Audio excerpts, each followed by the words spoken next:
Hello students, welcome to the class of software engineering. Let us continue with the process models. So we will learn about the next model, that is the Bohm spiral model. Okay. So this is proposed by Bohm. So it is named after him. So you can look at the diagram here. So by looking at the diagram, you can get to know that the process is represented as a spiral here rather than sequence of activities. When you compare with the waterfall model or incremental model, you can see the entire process is represented as a spiral rather than sequence of activities. So each loop in the spiral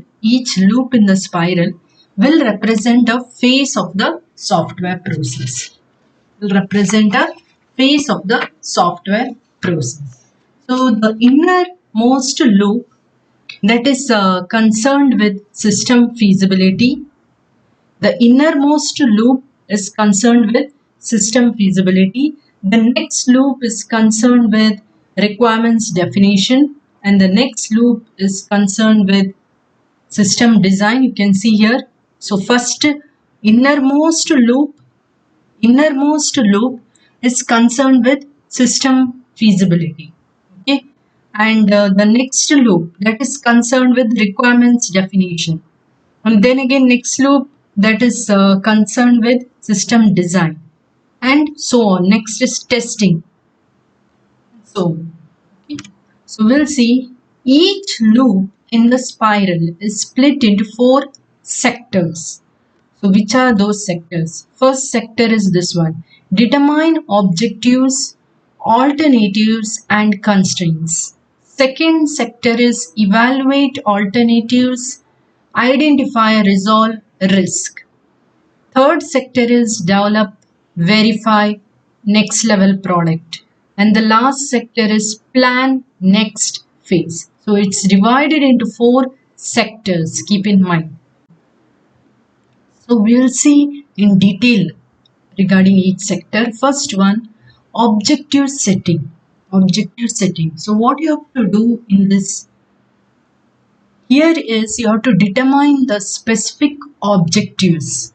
Determine the specific objectives for that phase of the project. So you need to determine the specific objectives. So here it is there. Determine the objectives, alternatives and constraints. This is the first sector. So you have to identify the constraints. You need to define the objectives. You need to define the constraints, and then a detailed management plan is drawn up. A detailed management plan is drawn up, and also project risk are identified. So project risk are identified. You can see here risk analysis. So project risk are identified. So I've told what is a risk in the earlier video session. It can have a positive impact on the system or negative impact. Now alternative strategies depending on these risks may be planned. Next is risk assessment and reduction. That is your second sector. Evaluate alternatives, identify, resolve risk. So here what you have to do is you have to identify all the risk, then you have to analyze it. For each of the identified project risks, whatever you have, a detailed analysis is carried out. You need to carry out a detailed analysis. And then what you have to do? You have to resolve the risk. It's written. So you have to take certain steps in order to reduce the risk. Okay. For example, if there is a risk that the requirements are inappropriate, then better go for building a prototype system. Okay, prototype system. So what is a prototype now? Here it has been mentioned, prototype. You're developing prototypes. Prototype 1, prototype 2, prototype 3 and operational prototype. This is an important term in software engineering. See, we are prototype 1 means we are building just a sample model for your system. In the earlier stage only, you're building a sample model. Okay, you're building a sample model for your system. When it can be like during the analysis phase only, you have the requirements, no? So once the analysis phase is over, you can build a sample model and demonstrate it to the customers. The customers can review it and they can give some feedbacks or suggestions so that you can again move forward and make the changes in your system. So you get the prototype 2. Again, give it to the customer. They will review it, test it, and see whether it works properly or not, and give the suggestions again. So like that it goes for prototype 3, and finally this process will continue until an operational prototype is obtained. Okay, so you get the actual system. You get the actual system. Next, third sector is development and validation. So this phase is common, you know that. So here we have development and develop, verify. So validation. Okay. So what are you going to do here? A development model for system is chosen. Yeah, a development model for a system is chosen. Which model you are going to use in order to develop your system? Suppose if the main identified risk is subsystem integration, then the waterfall model may be the best development model to use. So you have to choose the model here, process model. So if the main identified risk is subsystem integration, then you can go for waterfall model. Next, last sector is planning. Planning. So planning means what? Can you see the last sector? Plan next phase. Plan next phase. So you can see the project is reviewed and here decision is made whether to continue with the further loop of the spiral. So whether you have to continue with the further loop of the spiral. So here the decision is made. So if it is decided to continue, then you have to draw up some plans for the next phase of the project. So how you're going to carry out the next phase of the project, you need to give up the plans. So here the decision is made whether to continue with the further loop of the spiral. If yes, then plans are drawn up for the next phase of the project. So you can see here.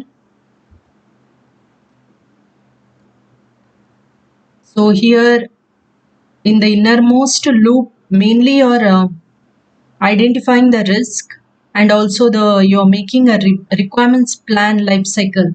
Okay, and then second loop you're mainly focusing on the requirements, software requirements, requirements validation. You're going to validate the requirements and development plan. You'll plan for how to develop the project. This is the second loop. So this is the first innermost loop.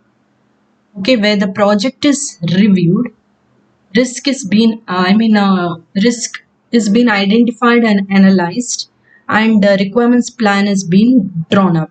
In the second loop, we are mainly focusing on the requirements and validating the requirements. In the third step, we are going for designing, that is product designing, and then we are integrating it and we are drawing the test plan. Test plan is drawn. So in the last loop, you can see that you have the detailed design, coding also, and then you're doing testing. So unit testing, then integrated testing. Unit testing is single unit or component you are testing.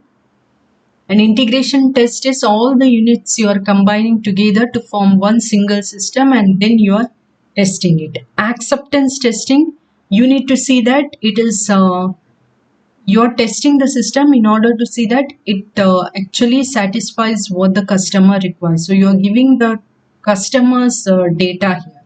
And finally, you are putting the system into service. So finally, you're putting the system into use. So this is about the spiral model. Next, we'll discuss about the process activities. Already you know which are the activities in a software process. One is software specification, software development, software validation, software evolution. So these are the four activities in a software process. Now let us discuss about software specification. So already I've told about software specification. So the another name given for software specification is requirements engineering process. We also call it as requirements engineering process. So this software specification will define what services the system should provide or what functionalities, I can tell, okay, what services or what functionalities your system should provide or what your system should do. And also it should identify the constraints, identifying constraints. So all these things happens in requirements engineering process. First thing is you're defining the services that your system should provide, and also you are specifying the constraints.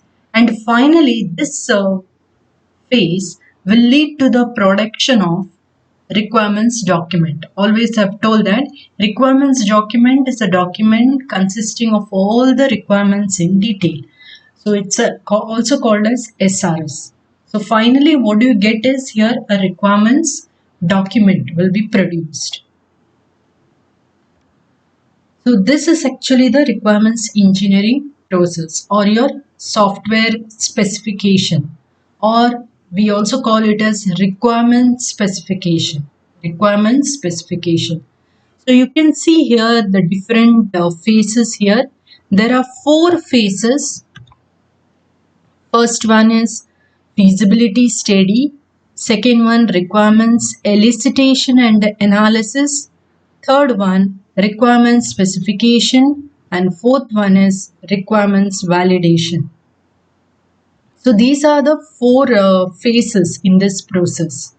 Okay, so actually I've told the first stage in your software development lifecycle is requirements specification. But just see, in requirements specification or requirements engineering process, you have these many phases. So now you see how large it is. So here you can also see that each phase will give some output. What is that? Feasibility study will give you feasibility report.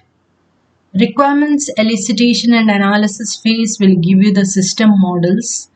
Requirement specification will actually give you the idea of user and system requirements. And requirements validation. So all those will finally lead to requirements document. You get a requirements document. So once you get this document, you can start designing your system and developing the system. So this is the essential thing, SRS we call. In detail, we'll see about each phase. First one is feasibility study. What is this feasibility study? It's just a study or an estimation, I can tell. An estimation is done here whether the identified user needs are satisfied by the current software and hardware technology. So here actually an estimation is done whether whatever requirements you have identified, that might be the requirements given by the user. So whatever user needs are being identified, can it be satisfied by the current technology which you are going to use? Either it can be software or hardware technology. Next, an estimation is done whether the proposed system will be cost effective. So here an analysis or estimation is done whether whatever system they are going to develop will be cost effective. You need to see that one. And developed within existing budget constraints. So they are going to see whether the system can be developed within the existing budget only. So the feasibility study must be cheap, okay, and quick. It should be a very quick process. It should be a very quick process. Now second one, requirements elicitation and analysis. So that is your second phase, requirements elicitation and analysis. Here, system requirements are derived by observing existing systems and holding discussions with users. So, in requirements elicitation and analysis, actually you are deriving the system requirements. How we are going to derive the system requirements? That is by observing the existing systems and also by holding discussions with the users, you are going to derive the system requirements. And also you can see here system models have given. So already you have studied what is a system model. So one or more prototypes, either prototypes or system models are developed in this phase. One or more prototypes, that is the sample model, or system models are also developed. Next, third phase is requirement specification. You already know about it. So the information gathered during the analysis activity, that is put into a document. So that document mainly defines the set of requirements. So there are two types of requirements. So requirement specification, what you are doing is, here you have analyzed the requirements in this phase. So you can see here, the arrow mark is shown here. So here whatever requirements are analyzed, that is being put into a document. So your document now consists of set of requirements. Now there are two types of requirements. From that, what you are going to derive? User and system requirements. From that, so what is this user requirement? These are user requirements. These are abstract statements of what services the system should provide. So user requirements mainly specify what services the system should provide. Okay, what functionality your system should provide. Second one, system requirements. It's a more detailed specific description of system functionality, of your system functionality. So it is a more detailed description of system functionality, whatever system you are using. So that is system requirements. Clear? That is about requirements specification, from where you derive user and system requirements. Next is requirements validation. So you know the meaning of validation. Here we are checking the requirements for consistency and completeness. So we are going to validate each and every requirement. So we are seeing whether the requirement specified is complete and consistent. The errors in the requirements document. So you get this requirements document from user and system requirements. No? So even the system models are included in this requirements document. So now if any errors are there in this requirements document,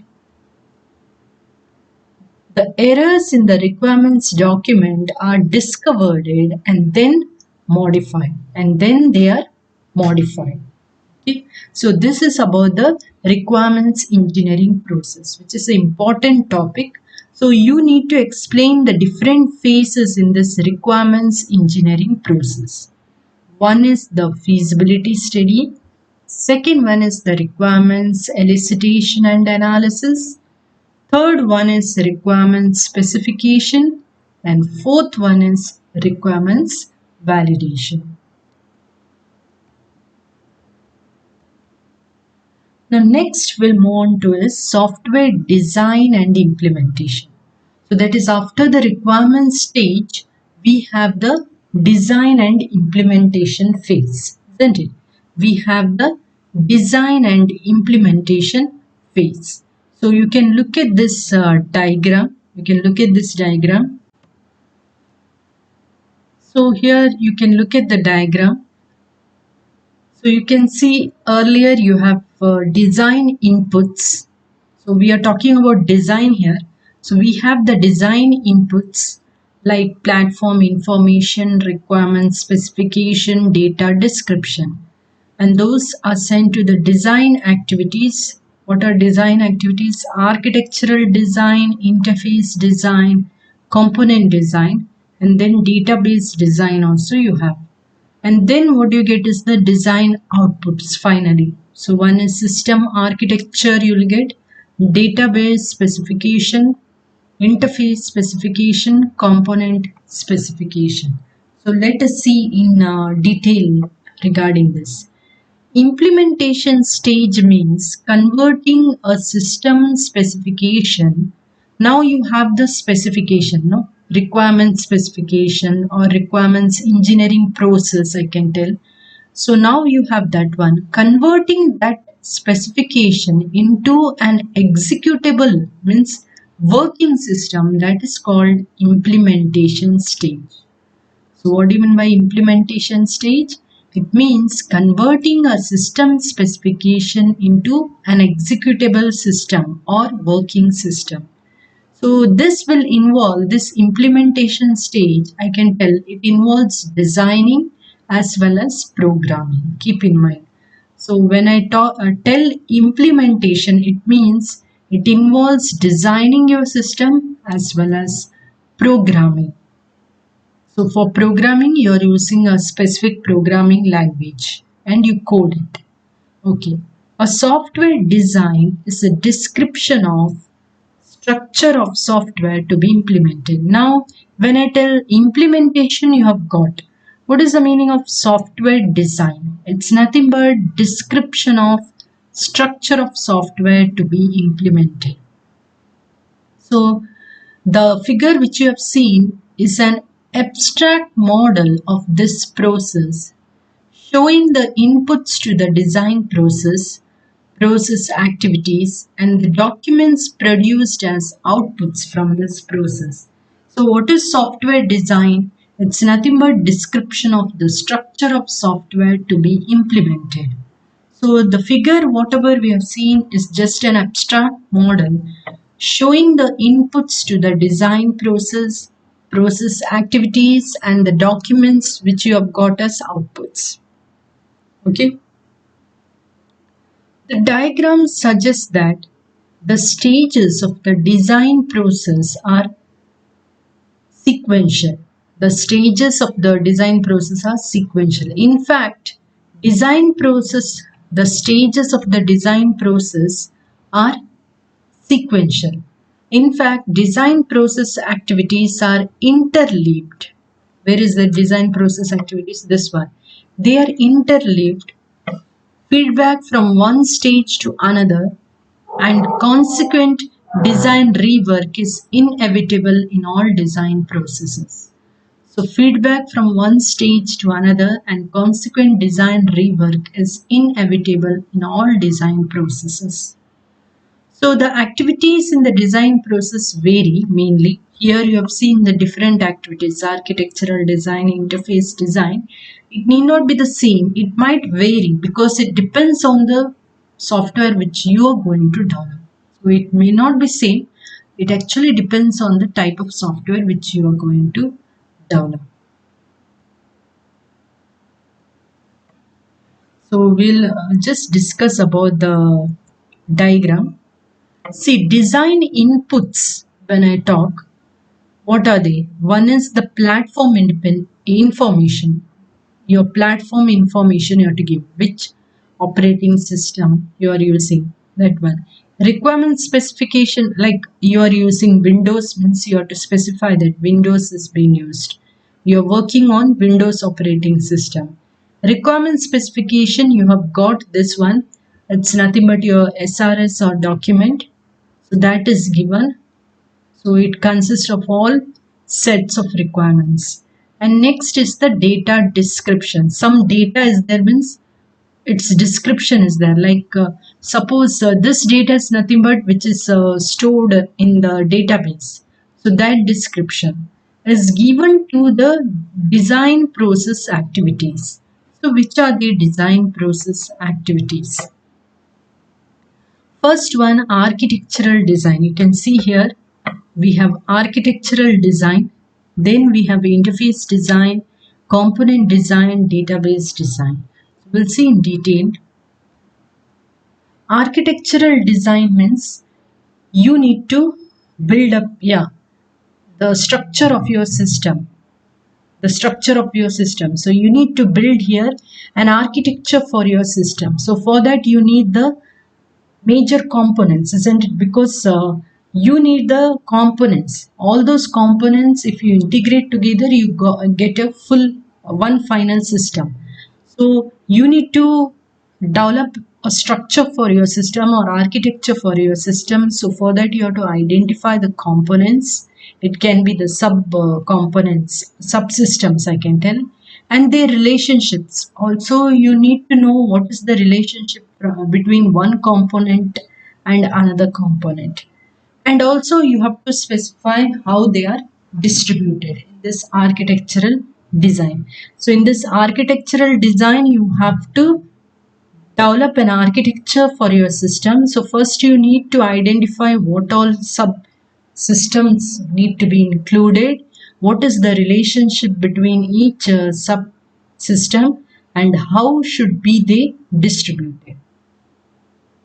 Second one is interface design. Interface design. It's nothing but here you have to define the interfaces between the system components. Okay, you need to define the interfaces between system components.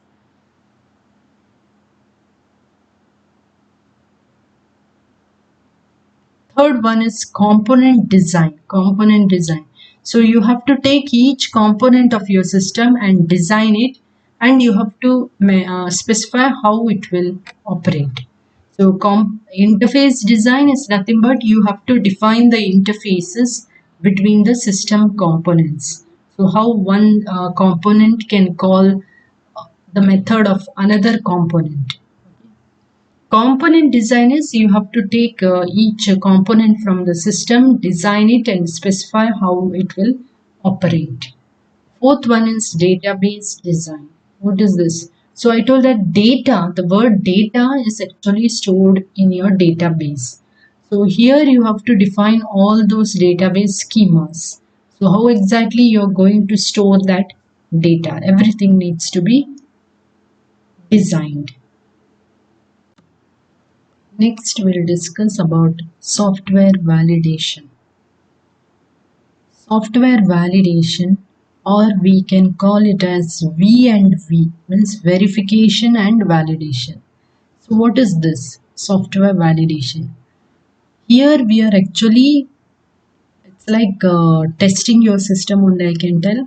We are testing our system build in order to check whether it conforms to its specification. To its specification means you have given the requirement specification, no? So that is there in the requirements document, correct? So you are checking whether your system conforms to all those requirements in that specification. Means it meets all the requirements. That means it meets the expectations of the customer. So first you are seeing whether it meets the expectations of the customer. So here this diagram is the different stages in the testing process. First one is component testing, second one is system testing, third one is acceptance testing. So first one we'll begin with is component testing. So what do you mean by component testing? Here you're testing each individual unit. So each component is tested independently. So each component of your system is tested independently without other system components to ensure that they operate correctly. So why you're testing? In order to see that it functions properly or not. Components may be functions or object classes. Now when I tell this component, it can be a module, or it can be a function, or it can be object class. Second one is system testing. So what you are doing in system testing? Individual components are integrated to form a complete system. So you are integrating all the individual components and forming a new system. That is your complete system. So, and then you're testing the entire system. So this process is concerned with finding errors. So if there are any errors, you're going to identify. It is also concerned with showing that the system meets its functional and non-functional requirements. So here also one thing, we are testing the entire system in order to see if there are any errors or not. Also we are checking whether it meets both the functional and non-functional requirements. Third type of testing is acceptance testing. So you can see here, first one component testing, second one system testing, third one is acceptance testing. So acceptance testing is the final stage in the testing process before the system is accepted for operational use. So this is the final stage in your testing process where actually you're going to decide whether or not your system is accepted and put into use. So your system will be tested with data supplied by the system customer. So here the customer will give the test data. Based on that you are testing your system and checking. So this testing mainly reveals the errors and omissions in the requirements definition. So then only you can see the system is accepted and you can put into use or make it into work in a real time environment. Okay. So when a plan driven software process is used, that is for example for critical systems development, testing is driven by a set of test plans. Now you have seen the different stages in the testing process, correct? Component testing, system testing, and acceptance testing. These are the three stages. Now, suppose a plan-driven software process is used. If you are using a plan-driven software process, then the testing is driven by a set of test plans.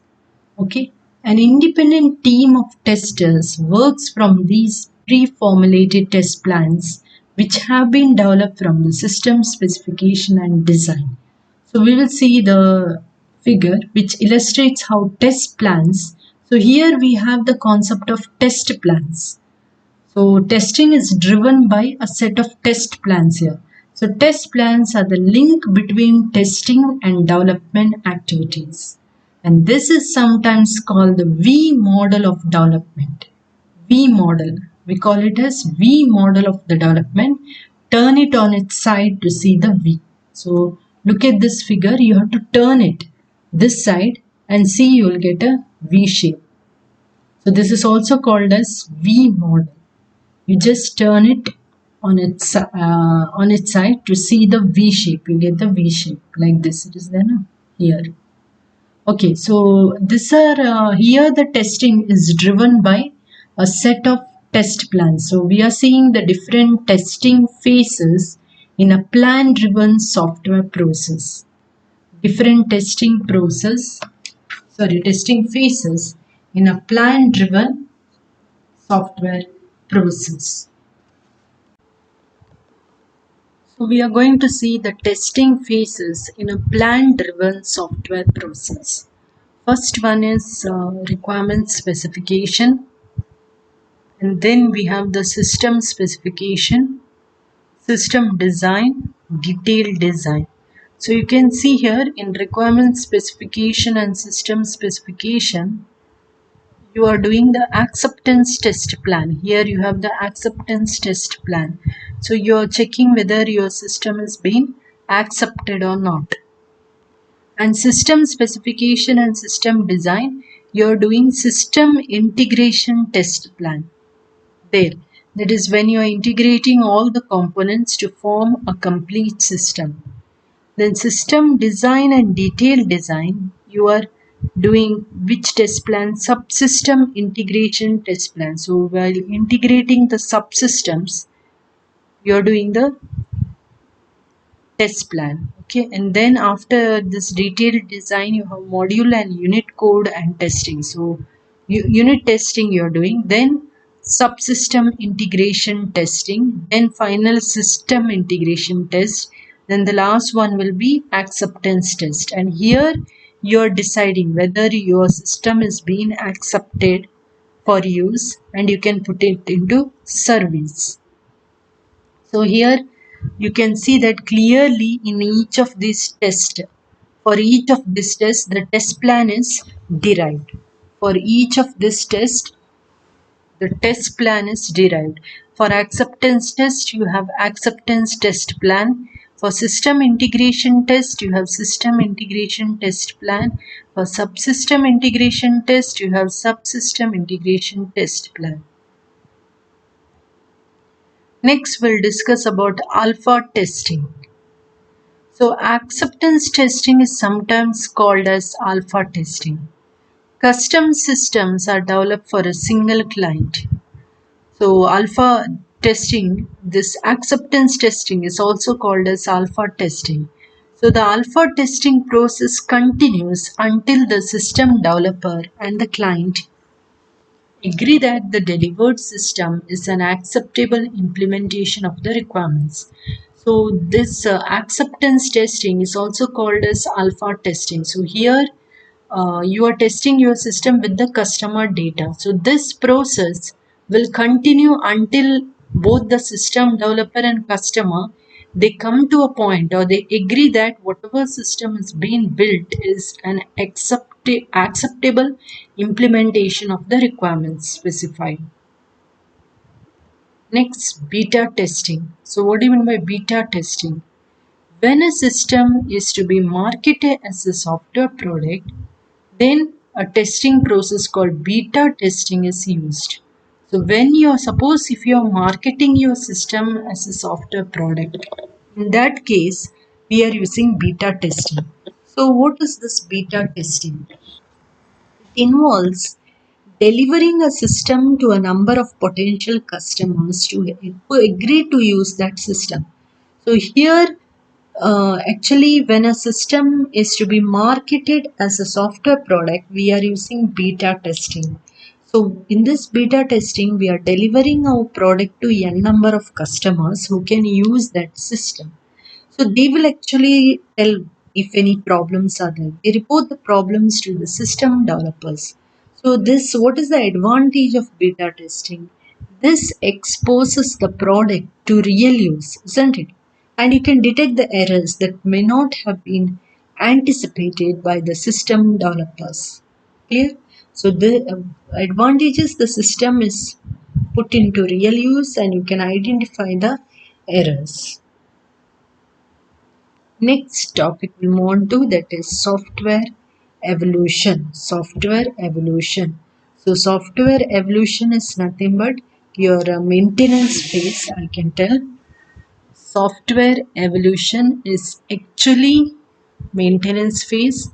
So maintenance phase is a long phase and it is more expensive if you want to make any changes to the hardware or but to the software the changes can be made. It is easier at any point of time. Okay, existing system, so evolution is nothing but existing system is being modified based on the changing customer requirements and a new system is developed. So the existing system only is being modified based on changing customer requirements because there is the need for the business here. So the requirements keep on changing. So your existing system will be modified based on it, based on the changing customer requirements, and you get a new system.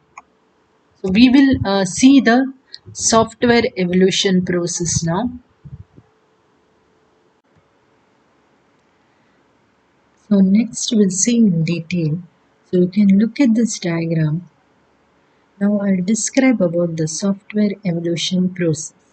So you have to define the system requirements. So what is that new requirements?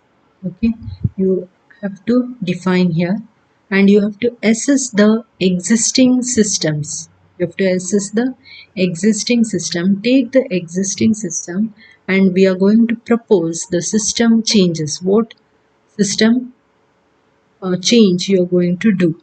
So you have the existing system with you. So you have to assess the existing system, and here you're proposing the system changes to be made. And then based on this change proposal, you are modifying your system. And after modifying, you get a new system. This is evolution. So you are taking the existing system only, and you're proposing the system changes what you're going to implement, and based on that you modify your system, okay, so that you get a new system. Then again you see there is something again going back to this one. Again, if new requirements or new functionality needs to be added, then you have to define the system requirements, and then you have to assess the existing system, and then you need to implement it. Thank you.